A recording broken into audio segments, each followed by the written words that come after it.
Bueno, buenos días. Yo soy el doctor Alberto González Rubalcaba, residente de segundo año del Servicio de Alergia e Inmunología Clínica, y agradezco al doctor José Ignacio Canseco Villarreal por el asesoramiento de la sesión clínica que vamos a dar por inicio el día de hoy. Sesión académica, sí, perdón. Del día de hoy, el cual lleva por nombre urticaria y angioedema a través de las edades. ¿Ok? Entonces vamos a dar por inicio qué es la urticaria del angioedema. Es una afección que se caracteriza por el desarrollo de abones, angioedema o ambos. Va a haber se va a presentar de distintas formas. La mayor parte de las ocasiones en las que nos vamos a ver a estos pacientes va a ser con una combinación entre urticaria y angioedema en cerca de la mitad de los pacientes. En un 40% solamente van a presentar la urticaria y en una minoría, en el 10% de los pacientes van a presentar angioedema. Entonces va a haber distintas características tanto para los sabones como para el angioedema. Vamos a describir cada una de ellas. Vamos a iniciar con los sabones, que esos se caracterizan por un edema superficial de tamaño y forma variables, rodeada de eritema. Casi siempre que lo vemos tienen como una forma de mapeo. Tienen una sensación de picazón o de ardor y son de naturaleza fugaz, que esta vuelve a su forma natural entre 30 minutos a 24 horas. En cuanto al angioedema, es un edema más profundo. Este ya llega a la dermis. Es repentino, pronunciado y eritematoso. Y en lugar de la sensación de ardor o picazón que refieren los sabones, aquí van a presentar mayor hormigueo, ardor, opresión y dolor en lugar de esta picazón. Y la resolución del angioedema pues es más tardío, puede durar hasta 72 horas. Entonces vamos a hablar acerca de la prevalencia de tanto de la urticaria aguda como de la urticaria crónica. Inicialmente la urticaria aguda, entre el 10 y 20% de la población general lo va a manifestar en algún momento de su vida. Esta va a ser más prevalente en los niños, entre el 2 al 7%, y esto pues lo vemos frecuentemente en la consulta. La mayor parte de los pacientes que nos llegan en la consulta son niños cuando tienen la urticaria aguda. Y en cuanto a la urticaria crónica, esta se va a presentar principalmente en mujeres y en adultos. El pico o la edad en la que se presenta principalmente es en los 40 años, y en los niños pues no es tan frecuente, pero sí lo llegamos a ver entre el 0.1 hasta el 0.3%. La prevalencia anual es del 1.8%, y esta la vamos a dividir cuando veamos la clasificación en urticaria crónica espontánea e inducible. La espontánea, la mayor parte de la etiología, por así decirlo, va a ser una idiopática, y en el 40% se va a presentar en una forma autoinmune, y la inducible, este afecta al 5% de la población, y aquí el género es indiferente y afecta principalmente a personas más jóvenes. Entonces la clasificación de la urticaria la podemos dividir en aguda cuando dura menor o igual a 6 semanas y en crónica mayor a 6 semanas. Esta la vamos a dividir en una urticaria crónica inducible, que esta se puede dividir tanto en física, cuando es por ejemplo por frío, por calor, por dermografismo sintomático, vibración, presión o una urticaria solar, y en las químicas, que puede ser la urticaria colinérgica, urticaria coagénica o de contacto. Y la urticaria crónica espontánea, esta se puede vivir de forma que sea autoinmune si está mediada por IgE o por IgG. Y la no autoinmune, cuando pues, puede ser la idiopática, infecciones o por alimentos, aditivos o lácteos. Entonces la fisiopatología de esta enfermedad, pues tenemos la célula orquestadora, que en este caso va a ser el mastocito. Esta es la principal célula en la fisiopatología tanto de la urticaria aguda como de la urticaria crónica. Y el evento principal de esta fisiopatología es la degranulación del mastocito por diversos mecanismos. Y esta degranulación va a hacer que se liberen distintos mediadores como histamina, prostaglandinas, leucotrienos, factor activador de plaquetas, entre otros. Y estos son los mecanismos principales para los síntomas que se van a presentar en la urticaria aguda, tanto en la crónica. Entonces hay diferentes desencadenantes en la degranulación. Ahorita vamos a hablar acerca de la urticaria aguda, que por ejemplo los AINES o los YECAS, que estos va a ser por una activación del receptor específico de mastocitos. En las infecciones, por medio de los receptores que conocen patrones, y en los alimentos por medio del receptor de alta afinidad de IgE. En los pacientes también bueno, la mayor parte de los casos, que es una causa frecuente, no sabemos cuál es la causa y entonces la clasificamos como urticaria idiopática. Las infecciones van a ser la principal causa de urticaria aguda. En los niños la principal infección van a ser las infecciones virales, y principalmente de las vías respiratorias superiores, y las etiologías pues, pueden ser adenovirus, enterovirus, rotavirus, virus sincitial respiratorio, citomegalovirus y Epstein-Barr. Las infecciones tanto gastrointestinales como las infecciones urinarias también son la causa principal de urticaria aguda en niños. Entonces tenemos este estudio que se realizó en Japón, que se estudiaron aproximadamente 950 niños que llegaban a urgencias y buscaban cuál era la causa de la urticaria aguda. Cuando identificaban la causa, la mayor parte de estas, que fueron las infecciones en el 43%, y la infección que se asociaba era la infección respiratoria, seguida de los alimentos, que los alimentos los que más se relacionaban eran la comida de mar, seguida de picadura de insectos, y los antibióticos que los que más se encontraron eran los betalactámicos. De aquellos pacientes que tenían, que eran, la causa era el antibiótico o los alimentos, que fueron como 55 niños, solamente 6 de ellos se sometieron a pruebas y estos salieron positivos para el alimento o para el antibiótico que estaban estudiando. Entonces la urticaria aguda en adultos pues también también la vemos en la consulta. Entonces las causas, la mayoría de estas va a ser idiopática en la mitad de los pacientes. En un 40% se debe a infecciones de vías aéreas superiores, en el 9% a medicamentos, y en los alimentos solamente en los pacientes que lo referían que era por algún alimento en específico y se sometieron a pruebas, solamente el 1% había salido positivo en las pruebas de PRIC. Entonces las infecciones en adultos también pues es una causa frecuente, como vimos, en el 40%. En este estudio que se realizó en cerca de 284 pacientes, la mayor parte de los pacientes que llegaban a urgencias y se encontraba una etiología en la urticaria aguda, la mayor parte de ellos fue por medicamentos, ¿ok? Pero pues muchos de estos medicamentos eran secundarios porque también los pacientes tenían alguna infección, entonces también se asociaban de que, bueno, eran los medicamentos, también las infecciones y el medicamento más la infección, que fueron las causas más frecuentes en este estudio que se realizó. Este estudio se realizó el año pasado. Entonces, la urticaria crónica espontánea, cuando tenemos una urticaria aguda, el 8% de los pacientes pueden progresar a una urticaria crónica, ¿ok? Entonces, la urticaria crónica espontánea es la aparición espontánea de estos sabones, el angioedema o ambos, en mayor a 6 semanas sin el conocimiento de la causa. La causa más frecuente en la urticaria crónica espontánea es idiopática en el 50% de las ocasiones y el 40% es de causa autoinmune. Las mujeres tienen mayor riesgo de tener urticaria crónica espontánea. La bibliografía lo refiere que tienen el doble de riesgo de presentarla. Y aquí tenemos, pues bueno, el mastocito, y vemos cómo la autoinmunidad, que está en el 40% de las causas de esta patología, pues se presenta mediada por IgE o por medio de autoanticuerpos IgG. Entonces, ¿cuáles son los factores predisponentes en la urticaria crónica espontánea? Pues son diversos los predisponentes que tenemos. Uno de ellos puede ser la autoinmunidad, lo vamos a ir describiendo más adelante. Pseudoalergenos, el estrés, el Helicobacter pylori, el síndrome metabólico, la disbiosis, los niveles bajos de vitamina D y los parásitos o alguna infección. Entonces los pseudoalergenos, estos se van a unir al receptor específico de los mastocitos y estos van a reducir el umbral para que otro factor llegue y activen completamente a los mastocitos. ¿Cuáles son estos pseudoalergenos? Pues es una gran variedad de alimentos o algunas otras causas que se clasifican como pseudoalergenos, pero los que más representan son los aditivos, los colorantes, las sustancias vasoactivas y los compuestos aromáticos. Existe la dieta que se le da a los pacientes libre de pseudoalergenos, pero esta no la vamos a dar de primera instancia a todos los pacientes. Aquellos pacientes que están con medicamento y no resuelve, pues bueno, ya se recomienda iniciar la dieta libre de pseudoalergenos.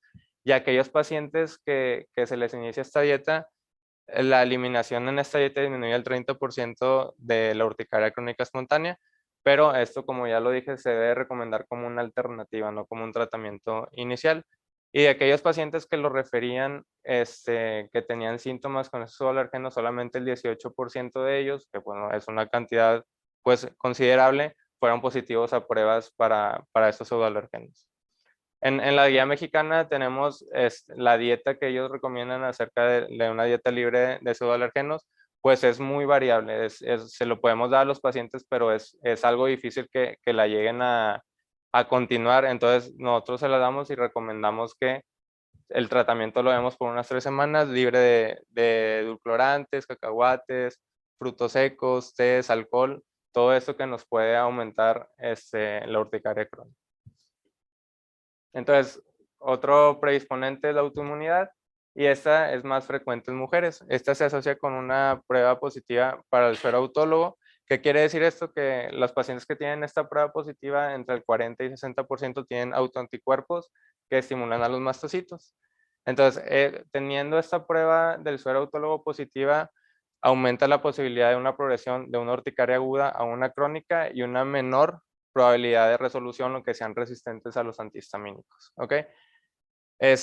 ¿Cuáles son las enfermedades autoinmunes que más se relacionan en esta patología? Principalmente la tiroides de Hashimoto en un 20%, seguida de enfermedad de Graves, anemia perniciosa, vitiligo, diabetes mellitus tipo 1, la enfermedad celíaca y la artritis reumatoide. Las infecciones, pues bueno, hay distintas infecciones que se han relacionado con la urticaria crónica espontánea. Una de ellas son las parasitarias y estas es debido a que estimulan la autoinmunidad humoral por medio de una IgE policlonal con componentes autorreactivos. Se ha asociado que es una comorbilidad en el 10% de los pacientes que tienen urticaria crónica espontánea y el tratamiento, hay descripciones que mejoran un 33% de los pacientes, aunque esto pues bueno es descriptivo. Y hay estudios contradictorios acerca del tratamiento de antiparasitarios con la urticaria crónica espontánea. El Helicobacter pylori en los pacientes es la infección asintomática del Helicobacter es la que se ha relacionado con la urticaria crónica y es contradictorio el tratamiento con el Helicobacter per se, ayuda a la mejoría de los síntomas y a la urticaria crónica. Y aquellos pacientes que tenían faringoamigdalitis, hay un estudio, ya es un poco antiguo, en el cual menciona que los pacientes que se sometían a una amigdalectomía tenían resolución de la urticaria crónica. Todo esto puede ser debido a las infecciones. Entonces tenemos también que el síndrome metabólico, de hecho es un estudio que se está realizando aquí con el doctor Daniel, en el cual la relación del síndrome metabólico con la urticaria crónica es debido a que una inflamación crónica de bajo grado se asocia, o sea, puede explicar la frecuencia del síndrome metabólico con la urticaria crónica espontánea. Entonces aquí tenemos ese estudio que se realizó aquí en el centro de la psiconeuroinmunoendocrinología, en cual el factor predisponente es el estrés y el estrés pues predispone a liberación de interleucina 6, hay mayor liberación de cortisol y todos los factores multifactoriales que están involucrados en esta patología que al final de cuentas pues van a llegar al síndrome metabólico. Y aquí tenemos, por ejemplo, la obesidad que, como es una inflamación crónica, pues también influye en lo que es la alergia. Aquí en la interleucina 6 también en la alergia. Entonces, todo predispone cuando el paciente está sometido a mucho estrés. ¿Ok? Entonces, este estudio está interesante, se realizó aquí. Entonces, se los puedo pasar. Ahí tengo el artículo. Y este estudio también se realizó aquí del factor socioeconómico que está involucrado. Este estudio se realizó aquí en el año 2018, que es la calidad de vida en urticaria crónica y la relación con el impacto económico y control de la enfermedad en pacientes atendidos aquí en el hospital universitario. En este estudio fueron 36 pacientes que se estudiaron, la mayor parte de ellos fueron del género femenino y la edad media, como vimos en la prevalencia que era como cerca de los 40 años y siendo mujeres, pues aquí todo coincide, ¿no? Entonces, en este estudio, el 8.3, cerca del 10% de los pacientes referían que afectaba mucho la calidad de vida, pues, esta patología. Y cerca del 40% de estos pacientes tenían un ingreso mensual debajo de 5,000 pesos. Entonces, pues, es un factor de estrés que, pues, bueno, también es algo preocupante, ya que los medicamentos que damos para la urticaria, pues, no son del todo baratos. Entonces, los pacientes, pues, tienen este factor de estrés. Entonces, la conclusión que fue que a menor ingreso económico tenían una mayor afectación de la calidad de vida y pues aumentaban los síntomas de esta patología. En cuanto a la depresión y ansiedad, este es un artículo que se escribió en Asia. Entonces fueron 3.600, fue un metaanálisis que querían describir la asociación de la depresión y la ansiedad con la urticaria crónica. Entonces, esto es algo que vemos muy frecuentemente en la consulta cuando estamos con un paciente que tiene urticaria crónica, que por sí mismo esta patología les produce mucha ansiedad. Entonces, se demostró en cerca de 3.500 pacientes que tenían 6 veces más riesgo de presentar depresión y ansiedad, y esto debido a niveles mayores de triptófano, que es una vía inflamatoria en la depresión. Entonces, la ansiedad y la depresión en sí aumentan los mastocitos y su degranulación. Entonces, sabemos que un paciente que pues tiene una depresión o ansiedad va a liberar mayor interleucina 6 y factor de necrosis tumoral, y esto va a hacer que se degranulen los mastocitos. Entonces, pues es una vía que está dando vueltas, ¿ok? Entonces, depresión, ansiedad, estrés, urticaria, todo esto va de la mano. Entonces, pues aquí como lo decía, el estrés es relacionado que es debido a la liberación de la hormona liberadora de corticotropina, y esta se va a unir a un receptor que tiene el mastocito. Entonces es una vía que la urticaria va a generar estrés, el estrés va a generar urticaria, entonces es un ciclo que el paciente pues no puede controlar en sí hasta que ya lo sometemos a terapias o el tratamiento antihistamínico hasta que el paciente mejore el estrés. Se ha demostrado que mejora la urticaria.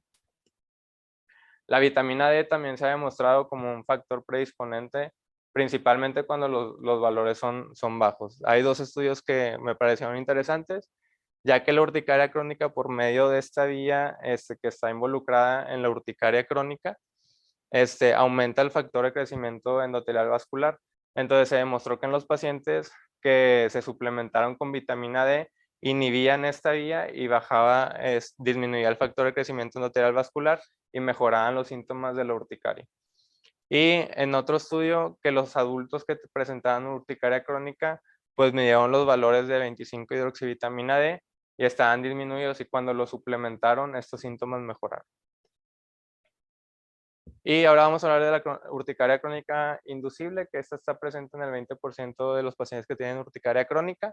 Y bueno, se pueden dividir en físicas y químicas, como ya lo mencioné anteriormente, y ahorita vamos a ir describiendo cada una de ellas. Urticaria por presión, pues bueno, el desencadenante, como su nombre lo dice, pues es la presión de 30 minutos hasta 12 horas. La prueba que se ha descrito es un cabestrillo en el hombro de 7 kilos durante 15 minutos o con un dermografómetro a 100 gramos sobre metro cúbico durante 70 segundos en el hombro. La urticaria colinérgica, el desencadenante principal, va a ser la elevación de la temperatura con el ejercicio, el agua caliente o las emociones intensas. La prueba va a ser un ejercicio en bicicleta durante 15 minutos después de que el paciente empiece a sudar, o el calentamiento pasivo del brazo a 42 grados centígrados con baño caliente o inmersión corporal total. El dermografismo sintomático, esta es de las urticarias crónicas inducibles, esta es la más frecuente, y el desencadenante va a ser la fricción, el rascado o la presión. Y la prueba pues va a ser una fricción suave de la piel con la punta del lápiz o con una batelenguas. La urticaria por contacto frío es desencadenante, como su nombre lo dice, es la exposición al frío mediante objetos o con líquidos fríos, y la prueba que se realiza es una prueba en el antebrazo con un cubo de hielo durante 5 minutos. También por contacto con calor, el desencadenante pues va a ser un objeto caliente en contacto directo con la piel, y la prueba es un tubo de prueba con agua caliente a 44 grados centígrados.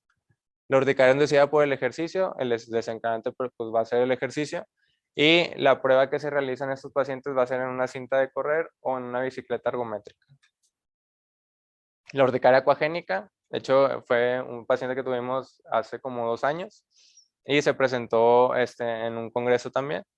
El desencadenante pues va a ser contacto con agua a cualquier temperatura, y la prueba va a ser aplicación de compresas húmedas a 35 grados en el tronco o inmersión por 10 minutos corporal total. Y la urticaria vibratoria, pues bueno, los trabajadores como por ejemplo los albañiles o los jardineros que la pueden presentar, el desencadenante va a ser cortar el césped, montar en bicicleta una máquina vibratoria, y la prueba pues va a ser una plataforma mantenida sobre la piel del antebrazo durante 10 minutos. Entonces vamos a graduar la actividad de la enfermedad cuando el paciente nos llega a la consulta y cuando el paciente, por primera vez y cuando el paciente nos llega subsecuentemente a la consulta, ¿ok? Para darle seguimiento. Entonces, la actividad de esta enfermedad al momento de la primera consulta se va a hablar con con el WA7, que este nos va a clasificar si puede ser leve, moderado o grave dependiendo de la cantidad de ronchas que tenga el paciente y el prurito. Entonces, si tiene un UA7 arriba de 16, quiere decir que el paciente pues, no está controlado. Y abajo de 6 quiere decir que tiene una buena actividad. Entonces, este es en cuanto a la urticaria, es el Activity Score. Y si el paciente presenta angioedema, pues hay otro test que es específicamente para el angioedema.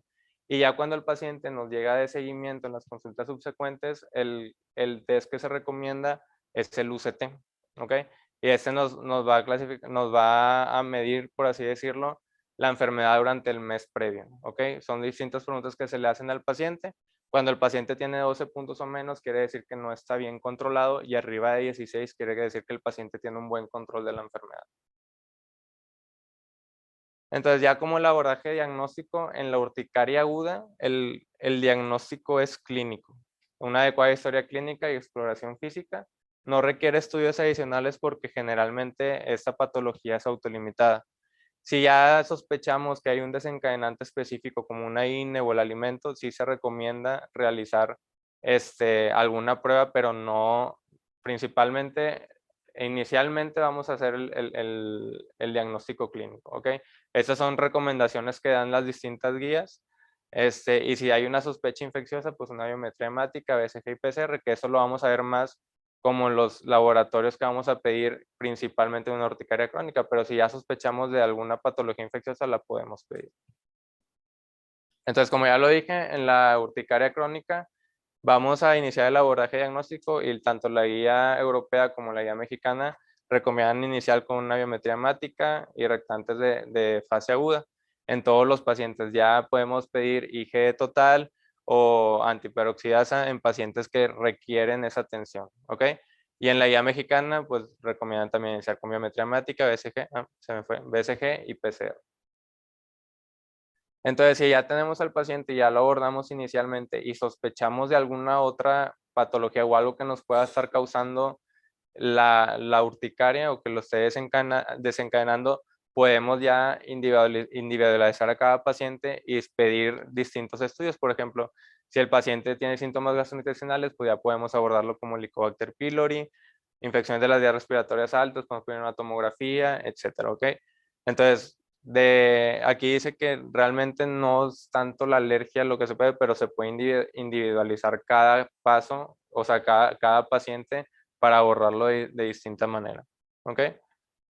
Entonces, ¿cuáles son los predictores de un curso de enfermedad prolongada? Que el paciente que tenga una urticaria crónica espontánea esté acompañado de una urticaria crónica inducible, que tenga una alta actividad de la enfermedad por medio de los test que ya les había comentado, la presencia de angioedema y una prueba del suero autólogo positiva. Esto apunta a que el paciente va a tener una enfermedad un poco más larga, más difícil de controlar. Entonces, las consideraciones por edad, la urticaria crónica en niños, pues no hay tantos estudios en este caso. Y bueno, como ya lo había comentado, es menos común en adultos. El angioedema acompañante también no se presenta tan frecuentemente en los niños. Y esto ellos van a responder mejor al tratamiento antihistamínico que los adultos. El omalizumab está aprobado en mayores de 12 años. Y el diagnóstico diferencial que hay que tener en estos pacientes es el síndrome periódico asociado a creopirina, que este es un síndrome autoinflamatorio que es mediado por interleucina 1. La urticaria crónica en la tercera edad, que pues, bueno, es algo frecuentemente que vemos. Hay pocos estudios acerca de esto y es más común que en adultos jóvenes, ¿ok? El tratamiento en estos pacientes pues es complicado ya que nos vamos a enfrentar a pacientes que están con distintas patologías, están con polifarmacia y ya tienen algún daño a algún órgano en específico y ellos pueden presentar mayor efectos secundarios a los antihistamínicos. Y el diagnóstico diferencial que tenemos que tener en estos pacientes es una vasculitis urticaria. En el embarazo y la lactancia, también hay pocos estudios acerca de esto. La urticaria puede complicar el embarazo y la lactancia no tanto por la patología, sino por el estrés de la mamá. Y la urticaria crónica espontánea se debe distinguir de otras dermatosis que pueden aparecer durante el embarazo.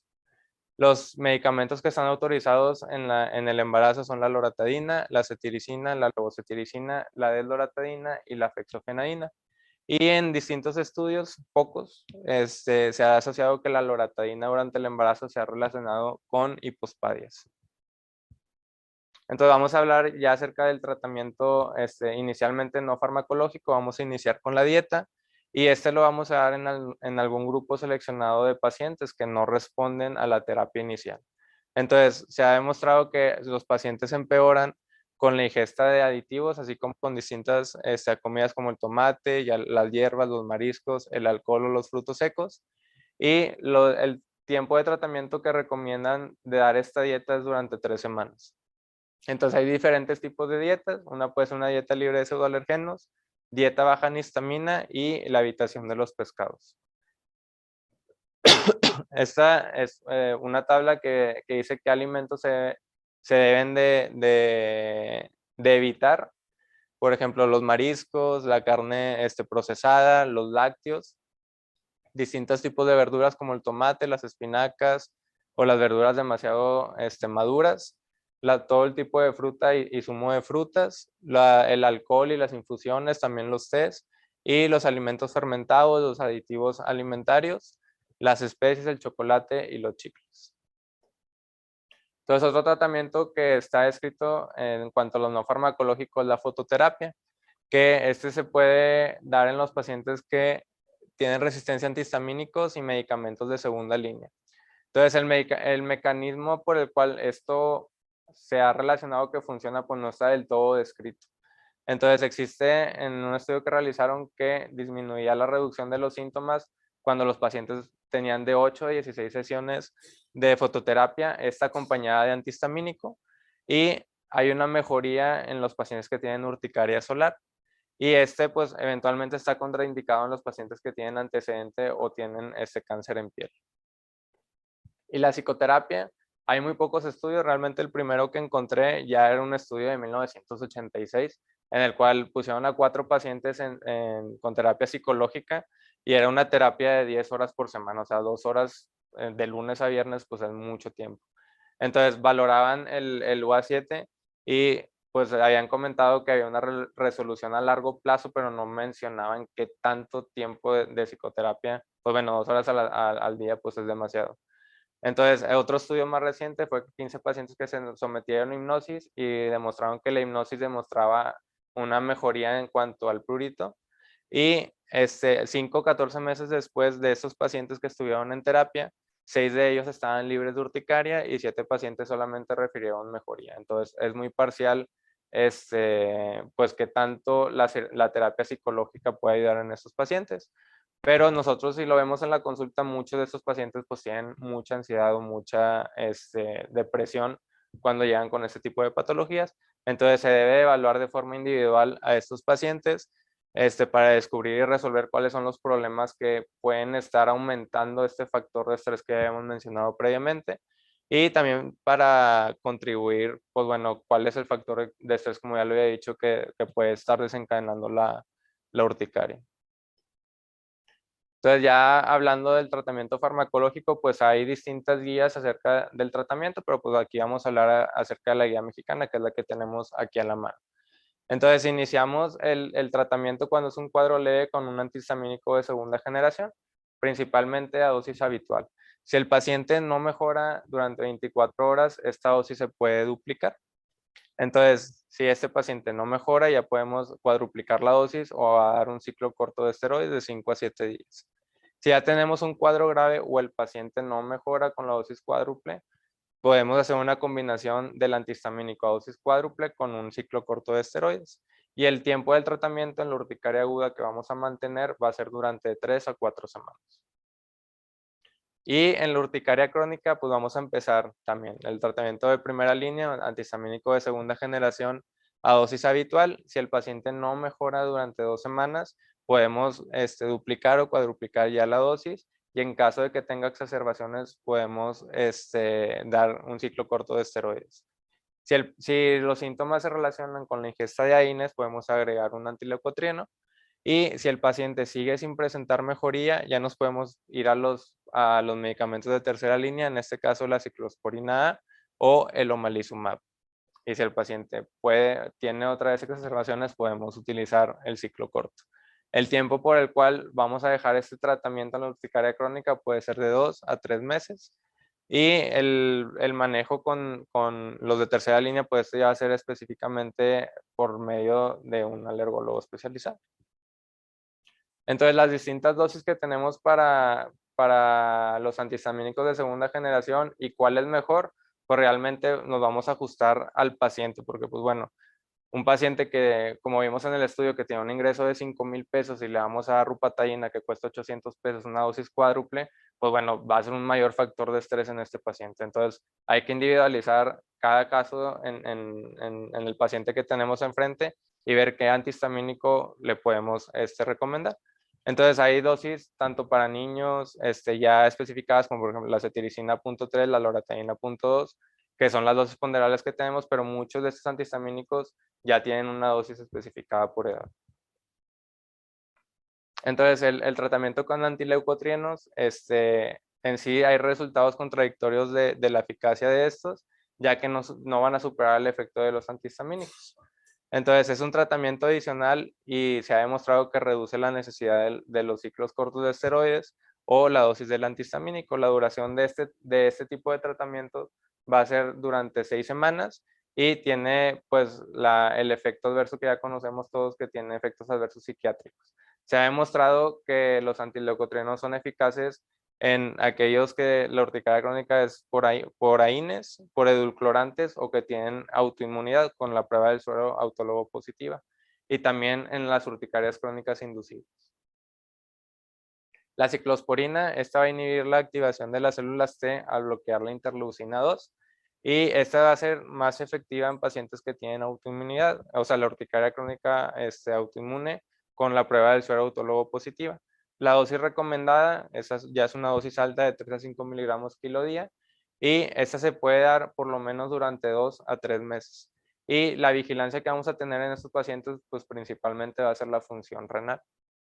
Entonces aquí tenemos la ciclosporina, ya tenemos la dosis alta de 3 a 5 miligramos kilo día, y lo que hay que vigilar pues va a ser la función renal principalmente, ya esto es repetitivo, y en donde más se recomienda es en la urticaria crónica autoinmune. Y ya para finalizar, el omalizumab, que es un anticuerpo monoclonal anti-IgE, y se recomienda, bueno, cuando vamos a empezar con el tratamiento con el omalizumab, se recomienda continuar el antihistamínico por lo menos durante un mes hasta que ya se vea la respuesta del tratamiento. Este es un tratamiento complementario ya para los pacientes que no tienen mejoría con los antihistamínicos, y este es aprobado en pacientes mayores a 12 años. La dosis que vamos del omalizumab, pues vamos a empezar con 300 miligramos cada 4 semanas y lo vamos a evaluar cada 3 meses a estos pacientes para ver si vamos a aumentar la dosis o nos vamos a mantener. Si el paciente tiene una UCT, que era el test que íbamos a llevar con las consultas subsecuentes, mayor a o cerca de 16, vamos a mantener el omalizumab todavía durante 6 meses más. Y ya después de estos 6 meses vamos a valorar nosotros si podemos ir reduciendo la dosis a 150 miligramos cada 4 semanas, y las dosis ya las podemos espaciar si el paciente sigue con la mejoría durante 8 a 12 semanas, y ya valorar nosotros cuándo suspenderlo. Si el paciente pues no tiene un control adecuado con la dosis del omalizumab con la que empezamos, podemos aumentar la dosis hasta 600 cada 4 semanas, o acortar el intervalo de las aplicaciones de este tratamiento durante 2 semanas, que dice que la dosis máxima de este medicamento son 600 miligramos cada 2 semanas. Si el paciente tiene control, pues vamos a seguir el mismo paso que teníamos, lo vamos a dejar durante 6 meses, pero si el paciente no tiene un control parcial, podemos agregar un inmunosupresor. Ok, y la respuesta de esos tratamientos se van a valorar cada 12 semanas principalmente.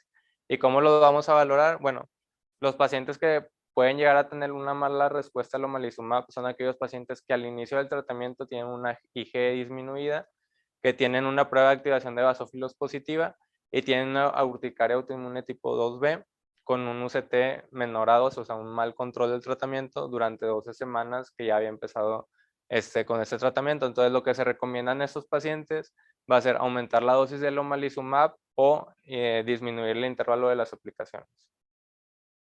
Entonces, ya para clasificar a los pacientes que responden o no al omalizumab, pues tenemos aquel paciente que es buen respondedor, que es aquel que consigue el UA7 debajo de 6.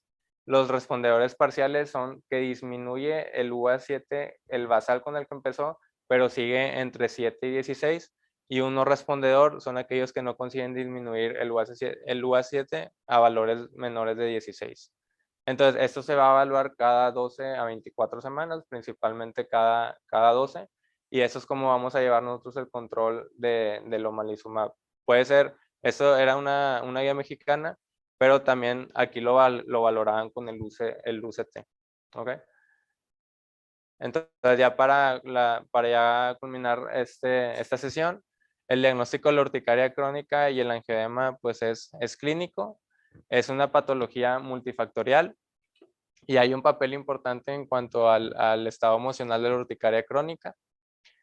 Pues la urticaria crónica principalmente no es de naturaleza alérgica y no se recomienda realizar pruebas de alergia de forma sistemática. La primera línea del tratamiento pues, van a ser los antihistamínicos de segunda generación no sedantes y la administración de corticosteroides, que bueno, eso es algo muy importante que vemos nosotros en la consulta, que nos digan que llevan ya días con estos tratamientos, solamente nosotros lo recomendamos para ciclos cortos. ¿Ok? Y pues sería todo de mi parte. Muchas gracias.